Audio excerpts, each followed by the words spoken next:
Coming up on LUTV News, police officers shoot a man who drove a car at them during a traffic stop near West Florissant. Plus, an overnight fire in North St. Louis required 60 firefighters on the scene and 3 businesses were destroyed. And the sandwich franchise Jimmy John's received a warning letter from the Food and Drug Administration about possibly contaminated bean sprouts. Those stories and more ahead on LUTV News.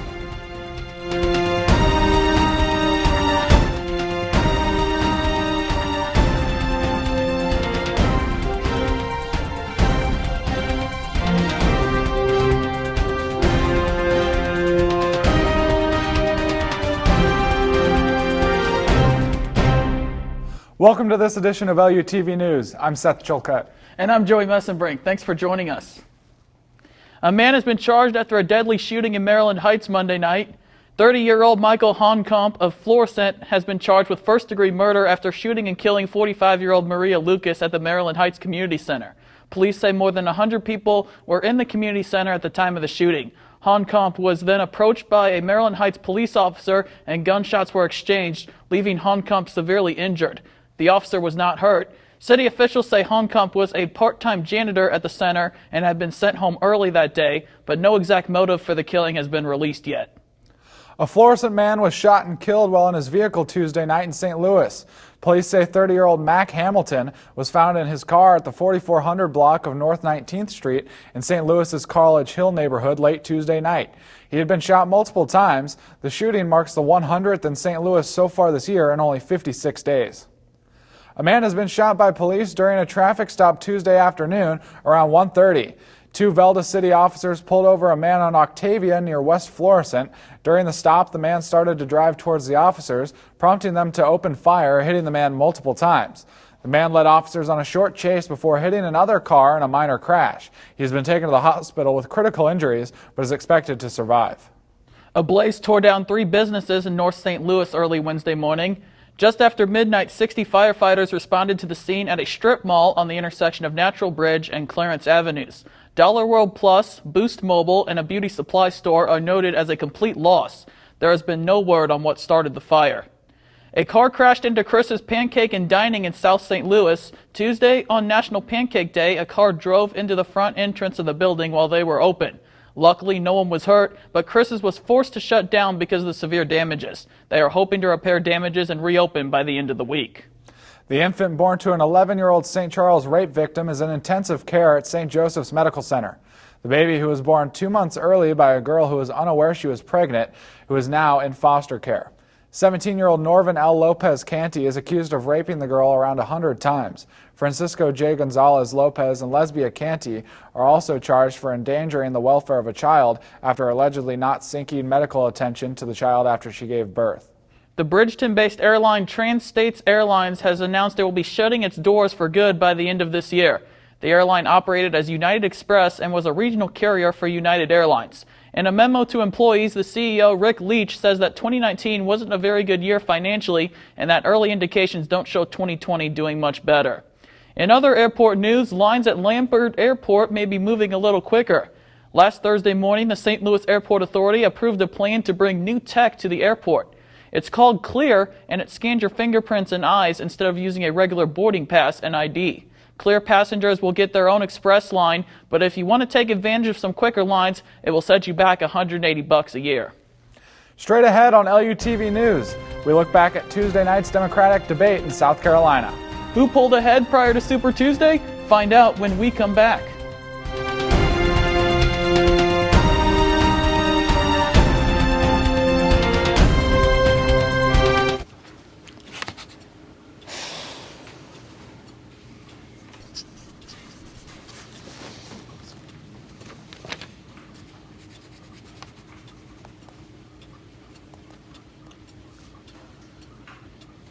If you love them enough to relearn math so you can teach them math, then surely you'll check nhtsa.gov/the-right-seat to make sure they're correctly buckled in the back seat.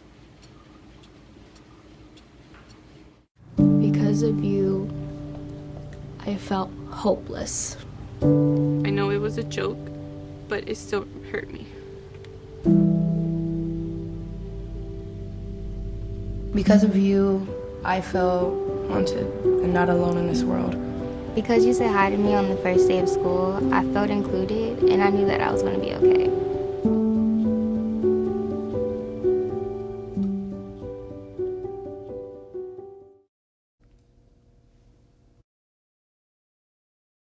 Democratic candidates continued their attack on frontrunner Bernie Sanders in Tuesday night's debate in South Carolina. The Vermont senator's senior advisor Jeff Weaver says Sanders' fellow Democrats threw everything they could at Sanders, but nothing stuck, adding that some candidates showed desperation. Former Vice President Joe Biden came out of the debate claiming a huge endorsement from South Carolina Representative Jim Clyburn. Clyburn is the highest-ranking African-American member of Congress, and his endorsement could boost Biden's chances in South Carolina's primary on Saturday. President Donald Trump says he believes that liberal Supreme Court Justices Sonia Sotomayor and Ruth Bader Ginsburg need to recuse themselves based on previous statements about the president. If the justices were to recuse from issues regarding President Trump and the White House as he wishes, then they would be avoiding possible accusations of conflict of interest. The president's supporters say Sotomayor was critical in the court's recent decisions to intervene in lower court cases regarding Trump at a higher rate than typical of previous administrations. But she said some things that were obviously very inappropriate. She later sort of apologized. I wouldn't say it was an apology, but she sort of apologized. And then Justice Sotomayor said what she said yesterday. You know very well what she said yesterday. It was a big story.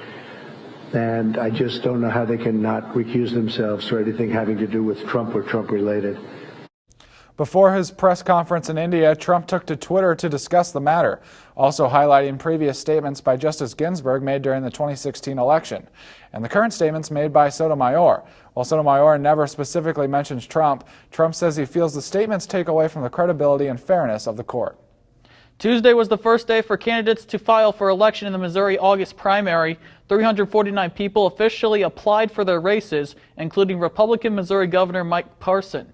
Parson also announced that this will be the last time he runs for office and says he has been very blessed to have the career that he has. A Missouri bill could require public schools to notify parents if class material, guest speakers, or school displays mention sexual orientation or gender identity. The bill would allow parents to request their child be removed if they do not approve. The sponsor of the bill says parents have a right to know what is in front of their children in public schools. This is the second bill on sexual orientation making news in the Missouri House. The House could vote this week on a bill that would make transgender athletes compete in sports based on their biological sex, and females cannot play on the same team with males. Missouri hunters donate 350,000 pounds of meat to food banks and pantries this season. Hunters donated deer meat to Missouri's Share the Harvest program, which provides meat to help feed hungry people in Missouri. The program started in 1992, and since then, over 4.3 million pounds of meat have been given to provide food for those who need it. If you need meat from Share the Harvest, make sure and contact your local food pantry. The Food and Drug Administration is coming after Jimmy John's this week for possibly selling contaminated bean sprouts and other vegetables related to E. coli and salmonella outbreaks. A letter was issued to Jimmy John's and one of its suppliers saying that vegetables the chain served in the past 7 years have been linked to 5 different outbreaks. The letters follow an incident last year in Iowa where the FDA says that Sprouts Unlimited Wholesale Foods supplied Jimmy John's with sprouts that infected 22 people with a strain of E. coli. In an email statement, Jimmy John's president James North says that all sprouts have been removed from all Jimmy John's locations until further notice. The FDA Commissioner for Food Policy and Response says in a news release that Jimmy John's has been implicated in outbreaks in 17 different states. With springtime on the horizon, so is road work, especially pothole repairs on highways and interstates throughout the state. Just last month, a single pothole on a highway ramp was responsible for 6 people receiving tire and suspension damage in one morning. According to geotag Twitter data, a map was put together by AutoWise showing Missouri was #1 in pothole complaints in the nation. Illinois also had a lot of complaints, but didn't break into the top 10. If you see a pothole or other road condition problems, you can call St. Louis County, or the Missouri Department of Transportation. Every continent except Antarctica has now reported coronavirus cases as Brazil reports its first case in Latin America. One of the victims affected by the virus is a U.S. soldier stationed in South Korea, which has the second largest outbreak with over 1,200 infected and 12 dead. The U.S. soldier is currently under self-quarantine at his off-base residence. To keep up on the outbreak, visit the World Health Organization website. Seth, just when we thought Punxsutawney Phil was right, we wake up to snow this morning in St. Charles. Yeah, Joey, not exactly the weather you hope for an early spring. Nicole, how's it looking in weather for the forecast? Yes, there will snow Wednesday, but expect warmer weather by the weekend. Stay tuned for your 5-day forecast after the break.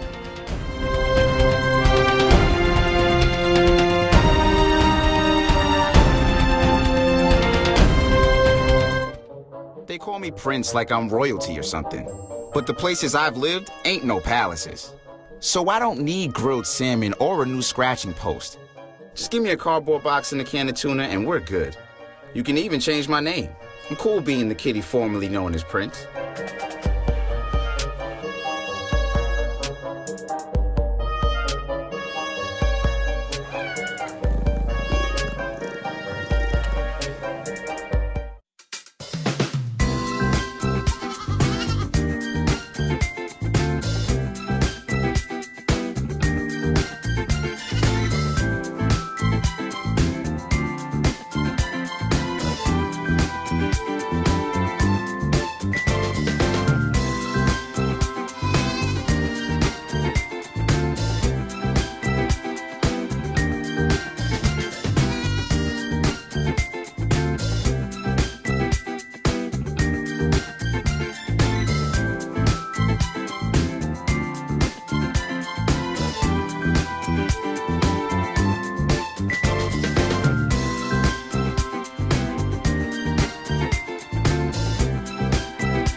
First time I tried Vicodin, it was laying around my mom's house. And then I kept taking them whenever I could get them. I didn't know they'd be this addictive. I didn't know how far I'd go to get more.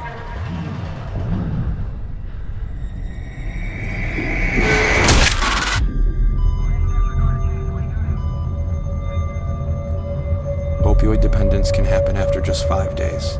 Know the truth, spread the truth.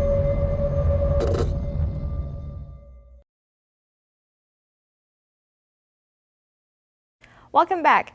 First, let's take a look at what's going on across the country. Snow will wrap up Wednesday afternoon, then strong winds will move in, and by the weekend, temperatures are expected to climb to the 50s. Cold air and rain will be pulled into the eastern parts of the country by the week. Now let's see what's going on around the area. Current conditions remain cloudy after the morning snow. St. Charles with 32 degrees and both St. Louis and Maryland Heights with 31. To the other side, O'Fallon and St. Peter's are also looking at cloudy skies and temperature of 31 degrees. Now let's take a look at your 5-day forecast. St. Charles residents awake this morning to some snow, but some clouds this evening will give way to mainly clear skies overnight. High for today is in the upper 30s. For Thursday, expect sunshine in the morning, followed by cloudy skies during the afternoon. The high will be of 45 degrees. Friday is looking partly cloudy as well, with a high around 45 degrees and a low of 26. Warmer temperatures coming by Saturday with high in the mid-50s and a low of 41. Expect some clouds by Sunday as thunderstorm may appear by night. The high will be of 63 degrees and low in the upper 40s. That's all I got for weather. Back to you, Joey. Thanks, Nicole. Black History Month is coming to its end this Saturday, and Lindenwood University prepared an event to commemorate its importance. LUTV reporter Catherine Hakame will tell us more about this. African American History Month is celebrated annually in February in the United States as a recognition for the achievement and importance of many African American generations and their role in the U.S. history.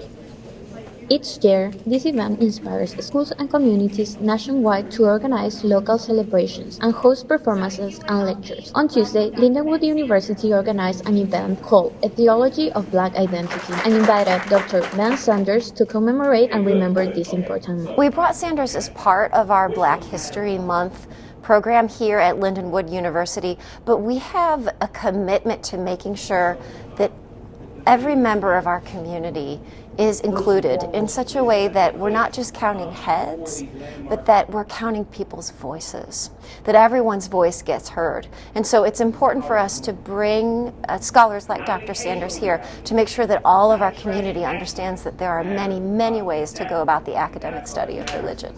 In many ways, Black History Month celebrations are kind of becoming flat. They're sort of flattening out. And I think that's because we tend to only come to these stories and these histories one time a year.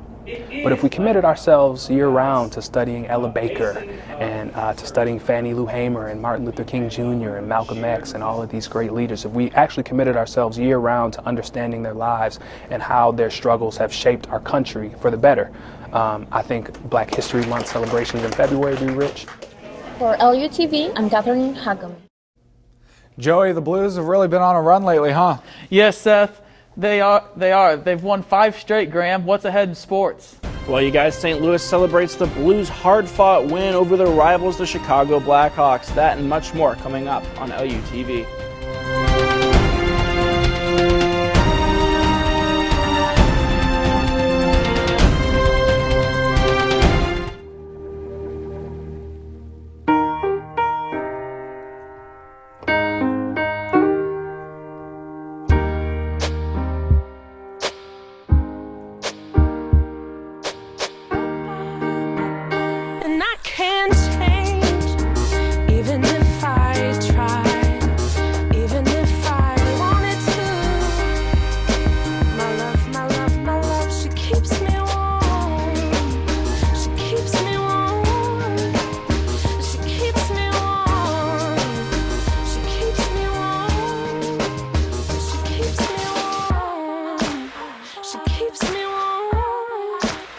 We are neighbors and best friends. I love my sister. My heart doesn't see race. Love is love. Our family is no less than any other family.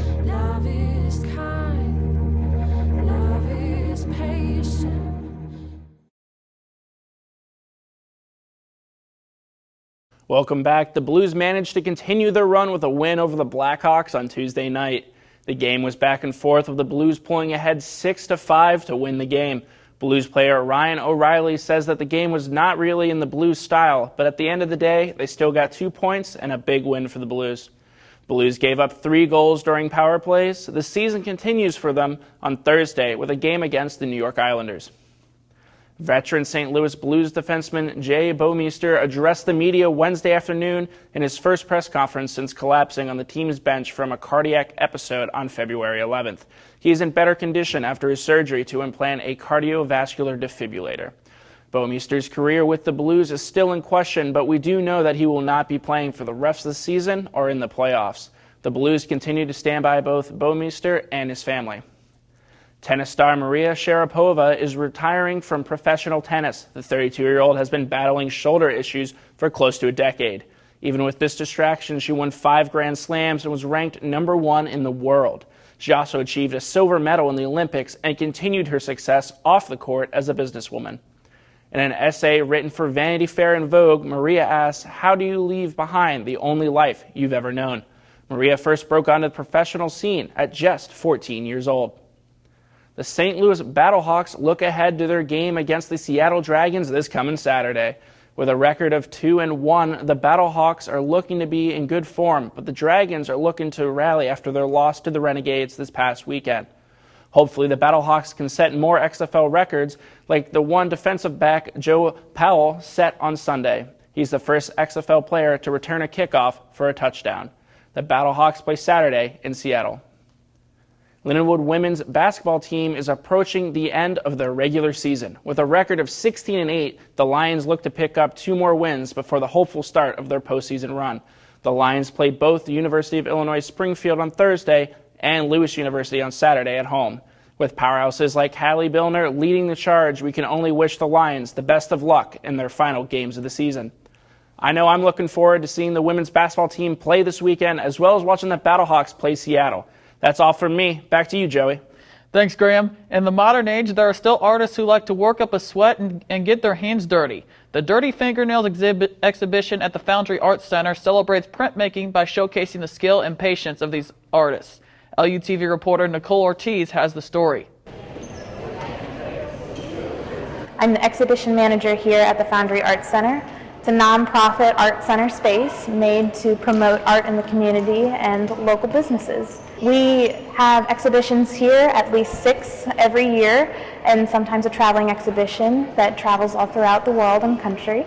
Currently, we have about 14 to 12 studio artists upstairs in our mezzanine level who are working artists, ranging from mediums from painting to ceramics to basket weaving to botanical drawings. I am a studio artist here at the Foundry Arts Center in Studio 5. I was born and raised in St. Louis. I was inspired by artists like Monet, who painted similar architectural pieces many times. They painted a cathedral. These sculptural pieces behind me are playing with the idea of, when you see architecture, a building outside, and you walk around it, you see a different perspective. And so that's what these sculptural paintings are about, is seeing multiple perspectives, but just at one time. One location I've painted is the river, which I can see outside my studio. I also teach classes, the kindergarten through 12th grades here in my studio, and I teach them how to draw, I teach them how to paint. We work with watercolor and acrylic, and I enjoy sharing beauty with others, whether it's through my paintings or through teaching. We have a Bowie Gallery located on the right-hand side of the Foundry Arts Center, and that's where we showcase children's artwork from all the local schools around the area. Bowie receptions usually happen on Sundays, and the main gallery exhibitions always happen on a Friday evening. The exhibition is free and open to the public and goes until March 13th. With the snow and winter cold outside, it's always good to find an escape. We sent LUTV reporter Seth Chilcutt to the heat and humidity of the Missouri Botanical Gardens for just that. The Missouri Botanical Gardens is hosting its once-a-year opportunity to see its orchid collection. Open until March 22nd, the Mayan-themed show this year is a pleasure to all visitors. The Orchid Show is the annual opportunity for visitors to see our collection of orchids at the Missouri Botanical Garden. We have one of the oldest and largest collections of orchids in the world, with specimens dating back to 1898, and we have about 6,500 orchids in our permanent collection. The Botanical Gardens display of these Mesoamerican flowers is one of the most colorful and beautiful sights you'll find close to home. We have about 500 to 600 orchids in the show at any given time, and they're rotated out throughout the show. So you'll see something different if you come back more than once. And if you want to take your significant other out on a different type of date, there's one more Orchid Night event on March 5th. So Orchid Nights are an evening event. It's just a different way to see the orchid show in a different light. It's a lighted evening show. We have drink samples, live music, and it's just a fun night to come out with friends, family, and enjoy the show. For more information about this exhibit, others, and upcoming ones, visit MissouriBotanicalGardens.org. For LUTV, I'm Seth Chilcutt. That's it for this edition of LUTV News. I'm Joey Messenbrink. And I'm Seth Chilcutt. Thank you for joining us.